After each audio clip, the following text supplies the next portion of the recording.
Nakakagimbal na eksena raw na diskubre ng mga otoridad sa na-raid na Philippine Offshore Gaming Operator o POGO Hub sa bayan ng Porac, Pampanga. Ito ang kinumpirma ni Presidential Anti-Organized Crime Commission o PAOK spokesperson Winston Casio sa mga miyembro ng media hapon ng Miyerkules, June 5. Dalawang foreign nationals na po ang ating na-rescue dito. Sila daw po ay mga kidnap victims. Isang lalaking Chinese at saka isang babaeng Chinese. Sabi nung babaeng Chinese, siya po ay kinidnap magmula sa NAIA. Siya ay lumipad ng Pilipinas noong April para magbakasyon sa Boracay, kaya lang minalas na wala yung wallet sa NAIA. Nung nawala yung kanyang wallet, may lumapit na Chinese national nagsabing tutulungan daw siya. Yung pala, yung pagtulong sa kanya, dadalhin siya rito. Since April, hindi na po siya nakalabas dito. Gabi ng Martes, June 4, nang magsagawa ng welfare check sa isang multi-use estate sa sitio Pulong Mababarangay Santa Cruz sa Porac, ang PAOK kasama ang PNP Criminal Investigation and Detection Group. Sinalakay ang pasilidad na malapit sa boundary ng Angeles City sa bisa ng warrant of arrest na inilabas umano ng Malolos Regional Trial Court laban sa Lucky South 99, ang sinasabing operator ng POGO Hub. Dito inabutan ng mga operatiba ang mahigit 150 foreign nationals at nasa 30 Pilipino.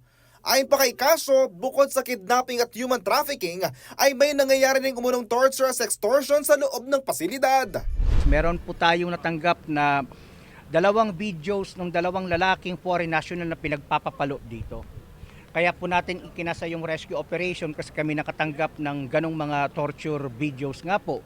Sa kasamaang palad, ayon sa aming mga informante, namatay na po yung isa. Doon meron pong video na kung saan siya ay hubot-hubad na pinagsasayaw. At binibid po siya online. No?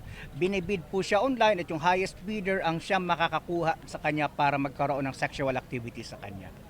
Batay umano sa inisyal na investigasyon, lumalabas na pinakakuha ng trabaho ang mga biktima na na-rescue sa illegal na establishmento. No, labor trafficking lang po ito. Obviously, sila po ay 5 araw pa lamang dito. Naimbita na pumasok through Facebook, 23,000 daw po ang kanilang sahod pero walang kontrata, hindi nila alam kung sino yung pinagtatrabahuan nila. Basta ang sabi sa kanila, encoder lamang sila.